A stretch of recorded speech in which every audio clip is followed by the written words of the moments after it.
पवन सिंह को मनीष कश्यप ने रेल दिया। बेटा कुरेदा जा मत। अच्छा बेटा, मान लो तुहार पवन सिंह के गाड़ी दे के तुहार अगर मन में खुशी होता।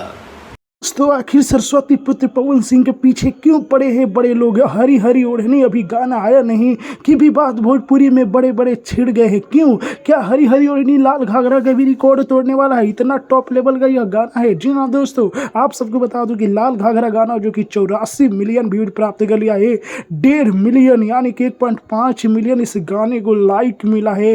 यह भोजपुरी का यह एक सबसे बड़ा रिकॉर्ड है। पवन सिंह के पीछे लोग इसलिए पड़े हैं दोस्तों क्योंकि जब भी कोई भी पवन सिंह का गाना आ रहा है ट्रेंडिंग के लिस्ट में पहुंच जा रहा है। जी हाँ दोस्तों, आज पवन सिंह के साथ पूरा बिहार की पब्लिक खड़ी है। जी हाँ दोस्तों, भले भोजपुरी के बिहार के बड़े बड़े चेहरे पवन सिंह के खिलाफ है, लेकिन बिहार की पब्लिक जानती है कि पवन सिंह जैसा कलाकार भोजपुरी में दोबारा आ ही नहीं सकता। जी हाँ दोस्तों, इसलिए लोग पवन सिंह को लेकर दिन प्रतिदिन विवाद करते जा रहे हैं, पवन सिंह को उकसा रहे हैं, लेकिन पवन सिंह बहुत ही शांत दिमाग के हैं।